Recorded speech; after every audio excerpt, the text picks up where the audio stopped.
All right, I guess we will get started. Thanks everyone for joining us. I am Patrick Tiernan. I am a junior at Ohio State. Joining us today, we have Eric Eager from Pro Football Focus, Cade Massey, a professor at the University of Pennsylvania, and Rufus Peabody, a professional sports bettor. Thank you guys for joining us today. I think just to start, you guys all kind of have, I feel like, a lot of different things kind of going on, involved in a lot of different things involving different sports, and teaching and all the other research and all that stuff. So I just thought if everyone could kind of introduce everything they do and kind of their day to day, and maybe how that changes throughout the year and as seasons change and stuff. So Rufus, if you want to start. Sure. That's a lot. So I'm Rufus Peabody. I bet on sports for a living. Actually, I got started in this through Cade, who's labeled Rufus Peabody in there because he decided to use my link to the Zoom also. But my day to day, so I've been betting on sports for 12 years, and Cade and I started the Massey Peabody ratings back in 2010. My day-to-day varies depending on the time of year. Right now, golf is sort of the sport that I specialize in the most. I bet on golf and I bet on football. And so there's definitely a weekly pattern, just with the games and the timing of bet execution and everything like that. I also am the co-founder of Unabated Sports, which is a betting tools and education company. We're trying to essentially build tools that allow bettors to quantify their opinions and become smarter and better bettors. I also host a podcast called Bet the Process. I have the Massey Peabody ratings and a few other side business ventures that aren't really worth mentioning. Cool. Eric? Yeah, so I am currently VP of Research and Development at Pro Football Focus. I basically am in charge of sort of all of the tool, the research, development, and sort of productionization of all the tools that we have, both on the B2B side and on the consumer side. So on the B2B side, a lot of it is sort of selling analysis tools and consulting to NFL teams, college football teams, agents and media. On the consumer side, it's mostly, tools for, people who want to play fantasy football, DFS, sports betting, that kind of thing. Prior to that, I was a professor of applied math. And prior to that, I played college football. So I sort of had this like weird evolution towards this career. But yeah, I also, like Rufus, I host a podcast called the PFF Forecast. Yeah, that's about it. Good. Thank you. I teach and do research at the University of Pennsylvania, the Wharton School. In the sports world, I have worked with Rufus over the years on our football rankings and have consulted to sports teams on their personnel evaluation processes, mostly professional football, but a little bit in baseball, a little bit in basketball. I work in people analytics more generally, and it's all about, bringing more evidence to improve people decisions. But the industry that I spend the most time on is sports. As these other two fellas do, I also co-host a podcast, Wharton Moneyball. We've been doing Wharton Moneyball for 7.5 years now. And these guys are occasional guests. We're fortunate to have them on our show sometimes. All right, cool. Yeah. So I think, Cade, I guess I'll start with you on this, just with kind of all that doing, teaching and doing the people analytics stuff. What would you say, like, what is the difference between doing that sort of thing in terms of like football and sports and maybe in other areas that you've studied it? The biggest difference is that you have real nice performance measures in sports. It's kind of an unfair advantage.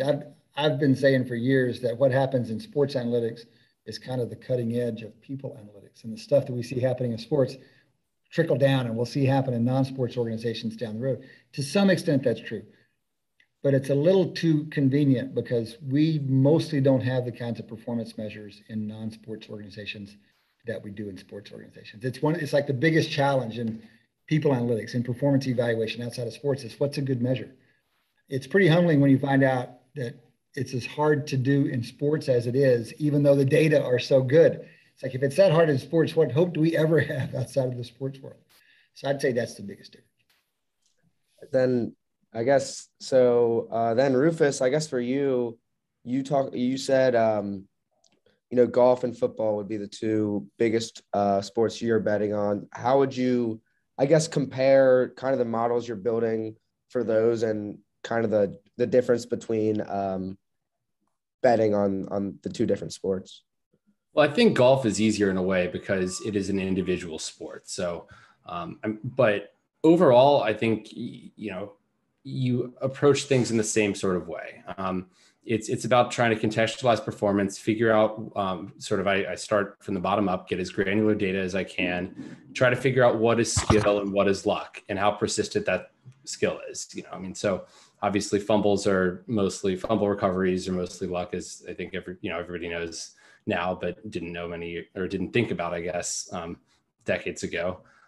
Similarly with golf, you have things like putting, which putting, there is plenty of skill in putting, but short-term variations tend to be more random. And so you need a sort of a longer time horizon to look at that, like to get a sense of a golfer's true putting skill. And so in a way, like, putting has a different decay function than hitting approach shots or hitting drives. And so it's the same sort of fundamental thing of building a model by figuring out sort of what the, I guess, truth is in a way, what is skill and what is predictive versus what is just randomness. Cool. Yeah. So I guess I kind of staying on the topic of differences within sports, I think there's so much, obviously, is like football analytics. So much of it now is all about kind of the NFL and the play-by-play data that you can get. I know all you guys have experience like Massey Peabody rankings doing college football and NFL. Eric, I know you cover both of them. So I guess we can start with Eric on this, just kind of what's the difference and maybe the challenge of using analytics with college football as opposed to pro football? I think it's a lot of what Rufus said, which is you have to sort of find a way to level what the data means. So, like a 17-yard pass in an FCS game is probably going to be worth less, as translated to the NFL as a 17-yard pass in an FBS game. Finding statistical ways to sort of level those, to normalize those things.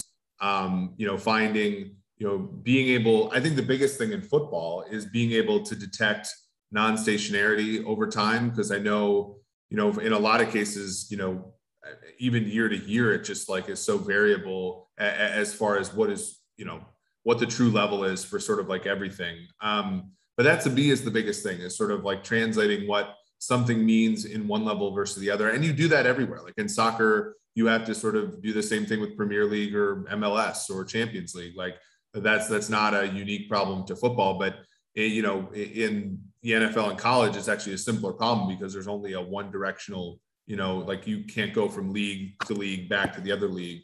So it's actually somewhat of a simpler problem. All right. Yeah. That makes sense. I guess changing things up a little bit in terms of the media side of stuff for you guys, all obviously, as you said, host podcasts. I guess we'll start with Cade. I was just wondering, like, in terms of, like, obviously analytics is growing rapidly in sports, and there's more and more people kind of getting over the edge where they're getting away from kind of the old points of view or whatever. But I was wondering, just in terms of, the like Warren Moneyball podcast, and what kind of, how has your audience maybe changed, or who exactly is like kind of your target demographic when you're preparing topics and doing the podcast? Truthfully, we don't know that well.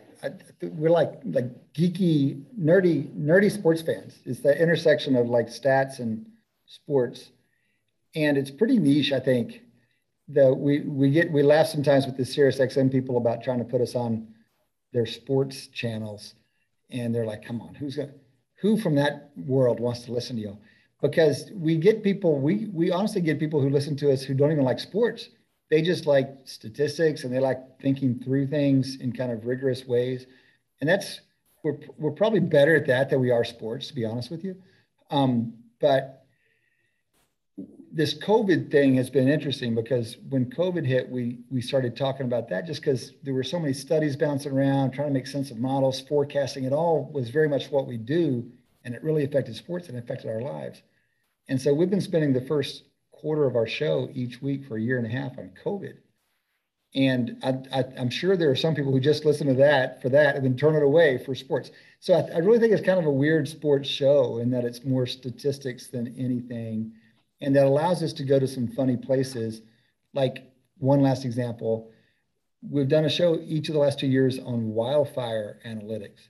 It turns out there's this whole thing, Moneyball for fire, like literally Moneyball for fire. Guys using numbers and models to get better at fighting fires in the American West.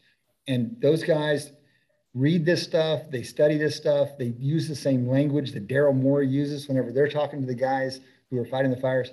And that's kind of our interest. It's not, I mean, we are diehard sports fans, but the show is more about reasoning rigorously and statistically. All right. Yeah. And then I guess, Rufus, for you, what would you say about your podcast as like a betting with numbers? Is it more geared towards, again, the very statistical people, or would it be a lot more just the people who are gambling every single day and that? That's a good question. I feel like Bet the Process has kind of evolved and changed over the years a little bit. At the beginning, we were sort of the first sports betting analytics podcast out there that, we weren't just, giving out picks or anything. We were sort of talking about the process behind it. And I think we put in, a little more preparation time than we do now, maybe. It's hard to put in less preparation time, I'll put it that way. But I think it's now become a little more free flowing. Who's our, and we have fantastic guests like both of the gentlemen here. And who's our audience though? I mean, I think it's mostly degenerate gamblers probably. Yeah. Just being honest. That's what Well, could I interject? I think media is very much like there are folks who want to be able to bet professionally, like Rufus, right? And I don't necessarily know if most people know what goes into that, right? Like the work that goes into that, the care that needs to go into that. And I also think media is a way in which people, I think about the guys in the Wart Moneyball podcast too. It's like people just want to hang out and talk intelligently about things, right? And so I think both the podcasts, Bet the Process as well as Wart Moneyball is a window into sort of what it's like to either bet professionally or to talk about sports with statisticians who are rigorous about the way that they think about things. And because I think that the interesting part is I think with both of those podcasts is especially Rufus's, there isn't a sort of flippant word that gets by without somebody sort of following up with it. And I think that that's different, as Rufus says. Most podcasts, people just say whatever they want, and I think that there's a very endearing thing about that. Yeah, I think it's definitely the degenerate gamblers wanting to think they know the analytics side of it, I guess. But I guess kind of with that, with the kind of increase in the legalization of sports betting throughout the country, how do you guys think that's kind of changed the way, I guess, analytics is used in betting? And do you think more people are kind of using that analytical approach as opposed to just kind of using their gut feeling and just kind of making picks because they think they've watched every game? I don't know if anyone. Well, go ahead, Rufus. I was first going to say, I mean, in terms of the effect with the analytics, I mean, I think the big thing is data. Now, I think these leagues have recognized the value, well, not just the leagues, and data providers have recognized the value of that data and to sort of, force operators to use this official data. And so, I mean, I think as a result, because of, I think we are getting better data now that is more accessible to more people. It's also become more expensive though. So it's a double-edged sword there. That's my thoughts on the data. I mean, in terms of just the space, I mean, the space is exploding. There's a ton of bad actors. There's a few good actors. It's as a bettor for me, it's been a positive development personally. I think there's a lot of, I mean, my opinion on the whole space in general, though, I mean, I think there's a lot of, I think there's going to be some negative consequences downstream, especially with responsible gaming stuff. But for me, well, Rufus, Patrick, I thought Patrick's question was like, are people getting more sophisticated, using more models, less hunchy? And so I'm curious, I know you feel like the edges are harder to find in football. The markets, the lines have gotten better. Is that why is that? Then to what extent is that because people? I don't think that's due to legalization right now. I mean, I think I firmly believe just in general that markets tend toward efficiency in the market. It's harder to win this year than it was last year, and harder last year than the year before, et cetera, et cetera. There still are persistent market biases that exist, but I don't think right now there's one market making book in the United States, and that's Circa, that is actually taking bets, moving on the action, and like trying to set a good number themselves.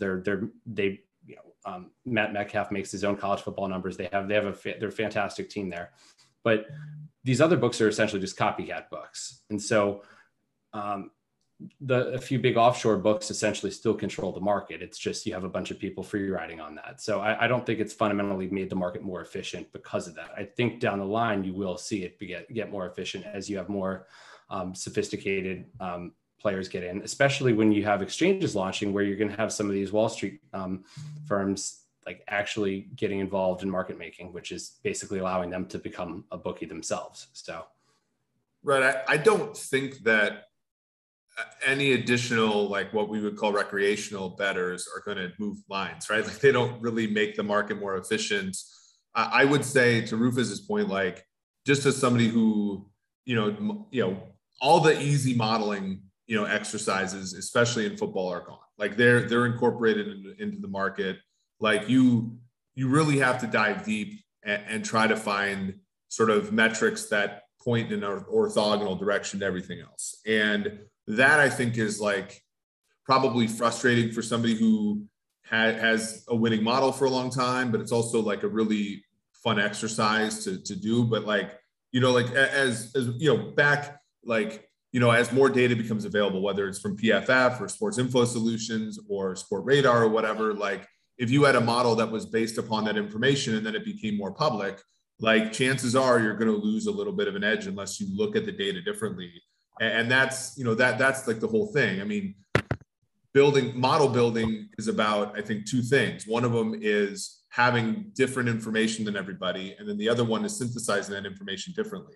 And it's really, and the first part is becoming easier. The second part, I think, becomes harder as more people synthesize the data, just, combinatorially. But that's like the way to win, I guess, is to think about new ways of approaching the game. And that's not easy.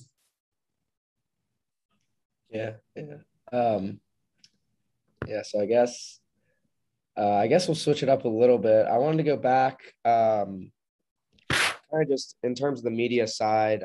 Eric, you said, you obviously work consulting with teams and you're also doing the media side of things. So I just wanted to know, like, kind of how does your analysis, I guess, and presentation, differ when you're giving it out for, content and giving it as kind of a recommendation to players or coaches or front offices? Or that's a tough question, because I think like that is when, if you are a provider for information for all 32 teams, there are oftentimes a little bit of hesitation amongst the smart teams to even tell you what they're doing, because then, like, if you're one of the smarter teams, and let's say you ask PFF a question, we go back and answer it, like, we can sign all these confidentiality agreements or whatever, but the ideas are in our mind, right? And there's the worry that those solutions could potentially be in the hands of the other teams, and so that is a line I strive extremely hard not to cross, right? And that's a tough thing when you're producing both on a content side and a B2B side. You want to conceal a lot of that. And it takes a lot of judgment and a lot of, I think, you have to make sure that you have solid ethics, but like that's hard. It's not an easy problem. And I think it does keep some of the progress from happening, obviously, because I think it's rational to want to keep things in-house. The problem is I think most NFL teams are not necessarily equipped to answer all the questions that they have in-house, right? So there's a trade-off there between, doing everything in-house and doing anything at all. Eric, is it getting harder or easier to get teams are they getting more reluctant or less reluctant? I can imagine that you're building trust with them over time, but at the same time, they're watching you guys grow. And I'm curious what the net of that is. I think it's upside down U-shaped. So like the really sharp teams, I think I'm not going to name them, but there are some teams that are really staffed up, and I think they're doing fantastic work. And, from us, they probably just want the data, they probably just want the stuff that's already public. You'd be amazed at like how many things that we publish on our website that teams read. Like they just, like old baseball prospectus and Fangraphs and stuff, how that used to be. That's kind of how it's ending up, where it's not even an official B2B transaction that's getting information in the team's hands. It's literally like our content, which is kind of crazy. In that middle ground, though, it's sort of like there is like, I think, a big time incentive to try to just get your water level to league average. So then you can sort of like, everybody's sort of on the same playing field, and then you can sort of let variance hit. And whereas if you're 5% worse than everybody, you have to get the best of variance to even draw even. So I think like in the middle, there's a lot of incentive just to hoard, just to hoard off the resources there. And if they get to the other teams, they get to the other teams, kind of thing, I guess would be the thought. And then there's teams that are just, old school, that are just, not there yet. And that's certainly existent.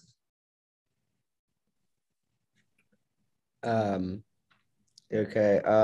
Next, I got a topic. I know Cade and Eric, I guess this will be more directed at you. I know you guys have done work on the draft, and I think one thing that's come up recently is kind of like the Rams kind of just trading away every single draft pick they have for players who are kind of like in their prime now, who they know are good. So what about the draft would make that kind of appealing to them in terms of kind of the uncertainty in players? And do you think that's going to continue moving forward?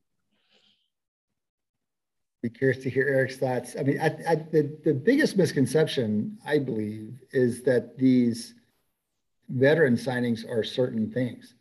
I understand that they're less uncertain than a rookie, but there are very few guarantees. And especially because you're taking a guy who's on the field with 22 other people, 10 other teammates, and expecting his performance to translate perfectly. And it just doesn't always work that way. And so I think that there's an overconfidence in what they're going to get. But there's also, I mean, it's just expensive. And the only kind of free money out there in expectation are draft picks. And you have to bear the uncertainty. There's a lot of noise around that. And so it's hard to do. But on average, market signings are going to be efficiently priced. And that the only place that's not true on average is the draft. And so I'm super skeptical of the strategy. I'm sure there's a time and place where a few signings can make enough of a difference to increase probability and make it worthwhile. But I think they're pretty few and far between, and much less frequent than people believe. Yeah, I had a tweet during the Super Bowl week, and that was when the Rams moved a lot of resources for Matthew Stafford. And I tried to put it in a betting parlance. I said, well, would you rather bet the Chiefs plus 14.5 minus, and I think it was like minus 5,000, or bet the Chiefs -3 in this game, minus 110? And I was like, and in some sense, like I believe those were equivalent bets at the time. And, essentially what the Rams are saying, or what that approach is saying, is like, I much prefer the Chiefs plus 14.5 is not going to lose. And so I'm going to pay up for it, but I'm going to get something certain. Obviously, the joke is that the Chiefs didn't even cover 14.5 in the Super Bowl. So like, and like that's the way I sort of see it. Like, so for every one that works out, so for every Khalil Mack, there's Frank Clark for the Chiefs, who was two high draft picks, $100 million contract, and basically the worst surplus value trade you're ever going to get. And again, like, I agree, like it isn't from a sports betting standpoint, it is just laying a humongous price for a big favorite, but those big favorites lose all the time and they can be crippling. Like Frank Clark is the highest paid defensive player in the NFL right now. And the Chiefs defense is one of the worst defenses in the NFL because, they went for a sure thing. They were not willing to sort of, lay minus 110 for a draft pick basically and sort of like play the numbers game. And so I'm with Cade. I'm very skeptical. I wrote an article for PFF in the offseason, basically saying from poor to elite. And I basically built like a Markov process and said, like, what's your likelihood of being in an elite category one year, an elite category the next, a poor category, and like above average, below average. And the staying power for being elite is the highest in football. Like you don't have to, there are markers of being elite, and going from being, poor to above average, above average is really like it's like the most transient position in all of football. And so like, how do you win a Super Bowl? Well, you stay in that above average category for a few years in a row and you catch good variance one of those years. To look at one specific year and say, we're going to win the Super Bowl that year, that's why you've seen no league MVP win a Super Bowl since 1999, because usually the Super Bowl winner is winning somebody else's Super Bowl. And, and to me, I think to pinpoint 1 year or 2 years and say, we're going to win it this particular year, it just misunderstands the variance of the game of football. Yeah, that's interesting. That's obviously, I don't know. I guess no one knows how this strategy will work. And I know they're the Super Bowl favorite now, I guess, but as you said, a lot of variance. So who knows? I guess one last thing for Rufus, I guess, before we only have a couple more minutes and we'll ask for questions. But I was just wondering, just kind of curious, like when you're modeling for all the betting, for the bets you're making, are you kind of like, how often are these models changing? And with all kind of the uncertainty, how do you kind of, account for that and kind of account for the year by year changes in the different sports? That's a great question. And I mean, sports are changing and do change. It's, if in golf, if they roll back the equipment or the ball or something like that, it's going to kind of force me to take a look at my process and change it. I mean, obviously football, it seems like there's slight rule changes every year. And so I think the way to do it is to sort of try to be able to quantify the effect that you think, the process through which an effect will have. I think that the key is to be as process oriented as you can and to say, I'm trying to think of a good example, but, and now I'm blanking and can't actually think of a good example, but if something changes, you may never, okay, let's think about home field advantage during COVID. I had, and now home field advantage now that you have fans in the stands, and the fact that home field advantage was historically for the NFL around like 2.4 points, I believe, but it's been diminishing over time. In 2019, there was no home field advantage, literally. Like this is not like pre-COVID, the year before. In fact, overall, if you do a regression with a dummy for which team's home and dummy variables for each team and opponent, you get a slight negative coefficient on the team that's home. Last year during COVID, it was practically zero. It was like maybe 0.15 points or something like that. And then through, I think the last I checked, like through 5 weeks or something, the NFL this season, it's been 0-2. So it's just dramatically dropped off. But, what's the sort of, I don't know what home field advantage is right now. I still have to come up with the number though. I have to, and I have to sort of say, well, why would it have just dropped off? Was there some sort of different, like were officials being graded differently starting in 2019? Maybe that would result in less bias, because I think the better officiating is, generally the less home field advantage is going to be, because officials tend to be biased, subconsciously towards the home team because of the home crowd. And so it's one of those things where I've seen other things that are crazy. Like, I mean, we see, okay, we have 2.5 years of no home field advantage basically. But, if you looked at, all college football teams that start with the letter O, covered at a rate of over 55% over, I think, 800 and some odd games from like 2003 on to 2017 or 18 when I tweeted this out way back when. So there are weird random things that can actually persist. So you have to, I think that the key is basically just figuring out, like, is it believable or not? And I think a lot of that, I mean, that is definitely part of the art of sports betting. It's a science, but it's also an art. And even the league-wide scoring environment this year, right? Like, there was a question about in the NFL, like where you would put it, because 2020 you had road teams outperform home teams on offense, right? And that led to huge amounts of scoring. You also had a decrease in holding penalties, I believe, in that year. And then the question is, okay, so if you're going to make your water level for 2021, it can't be 2020, I don't think. So is it 2019? A lot of quarterbacks were in 2019. Is it 2018? Like, those are, as Rufus said, those are guesses that you have to be pliable with. And you have to, rigorously interrogate the results and see, what's real or not. And when you don't know, I think you largely defer to the market. Yeah.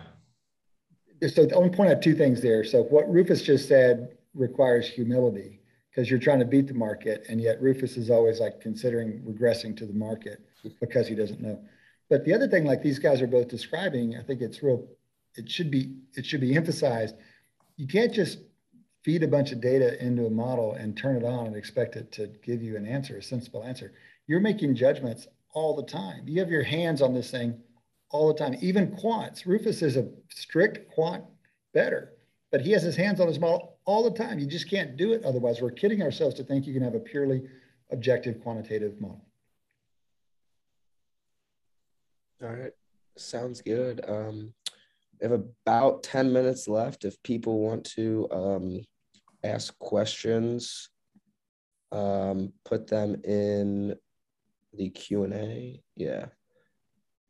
Okay. Let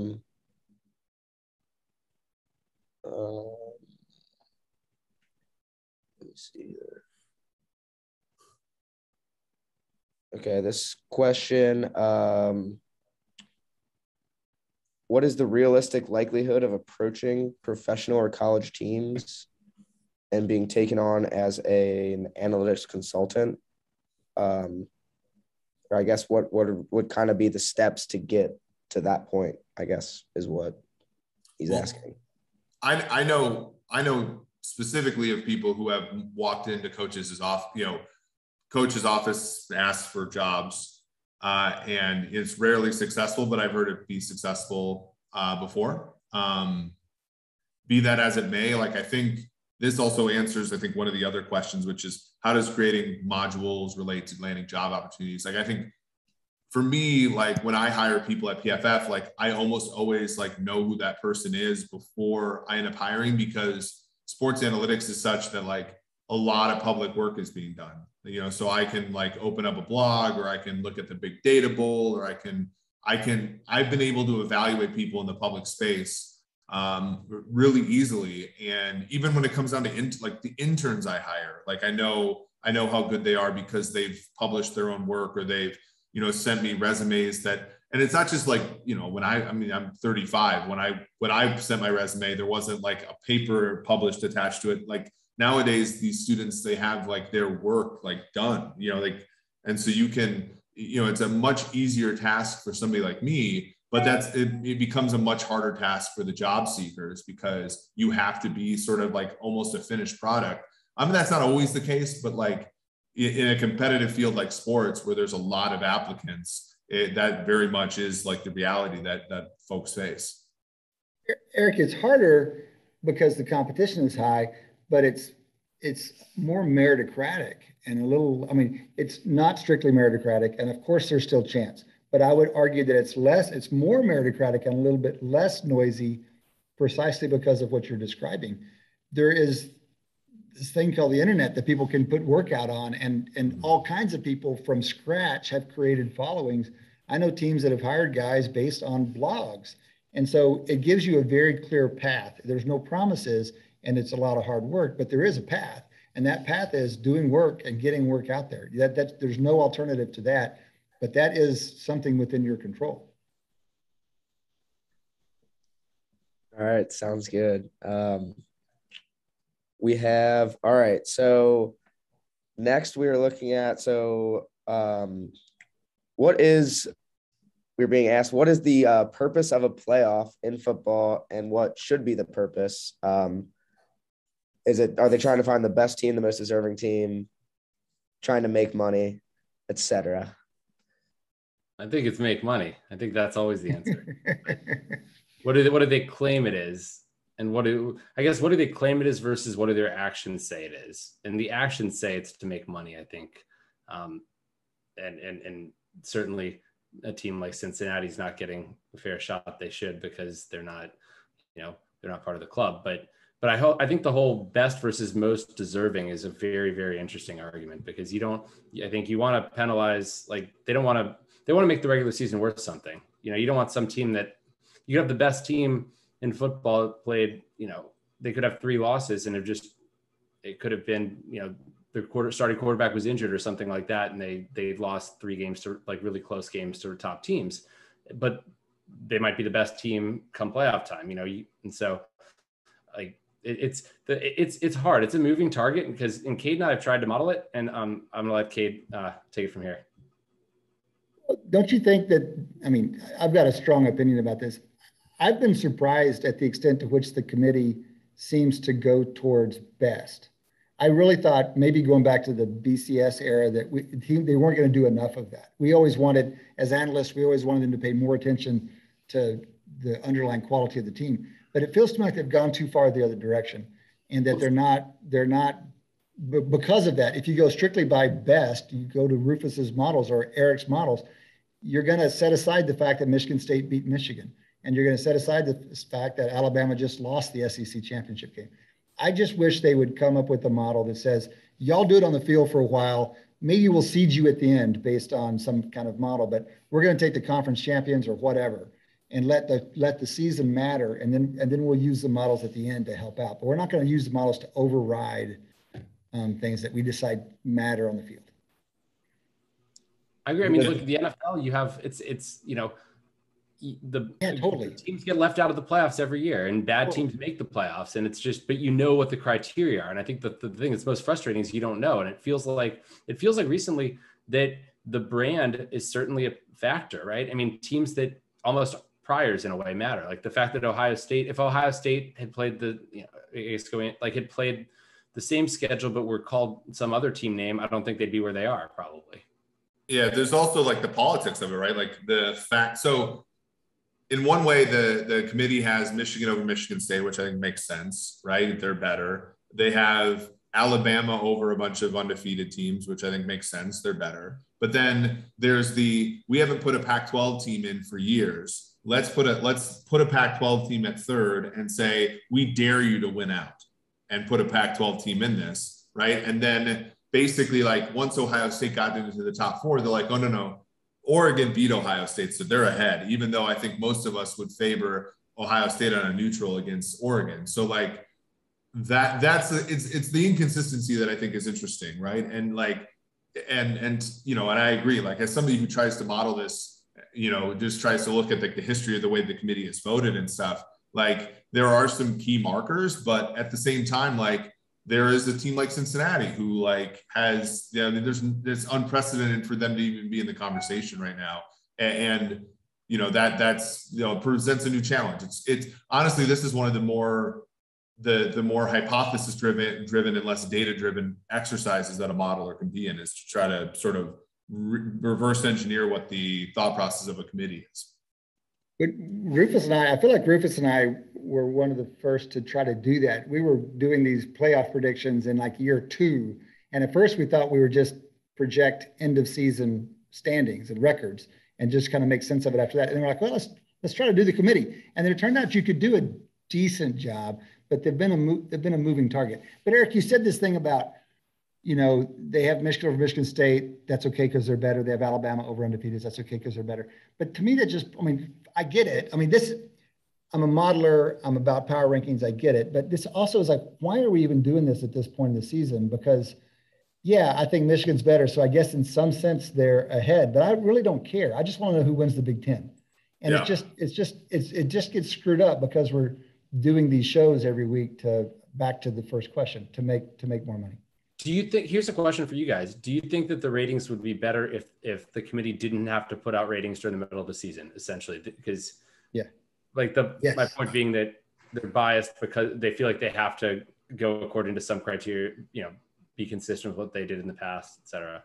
I think anchoring is real, very real, right? Like, I think this is what I appreciate so much about betting. And, what it means to bet is that, like, I think bettors are like the quickest people to change their opinions based upon information, because it's not, no one hang a banner for being right in week 7. Who cares, but like to be right in week 8, 9, and 10, and then eventually, like, I feel like that the committee wants to say, like, if Oregon wins out, they're in.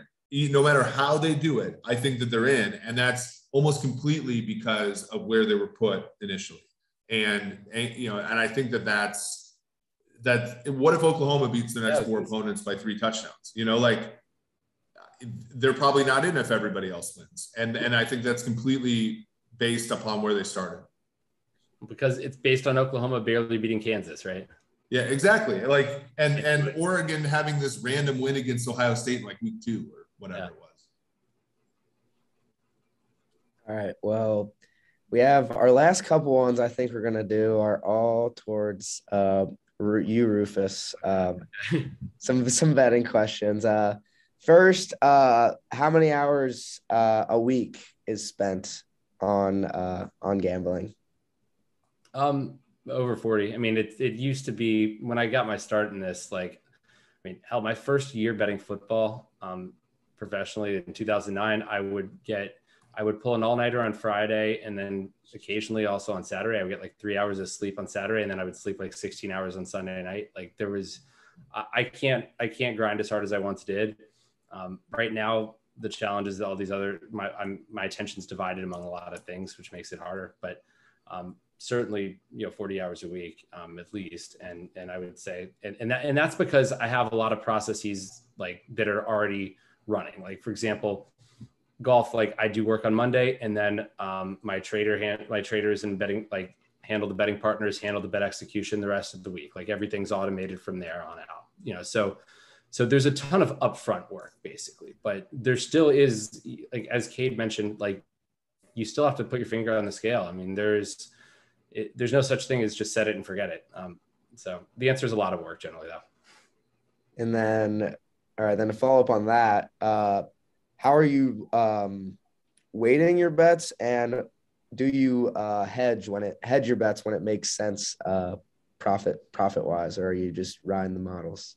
So I'll answer the hedge first. I will hedge a bet if I can do so without paying any cost to do so, basically. So it could be a really small bet. If I make the true price on something minus 110, and let's say I bet it at even money, and then I'm offered even money on the other side, I'll take that even money, even though it has no, or wait, now I'm confusing myself. Wait, if I make minus 110, I bet it at even money.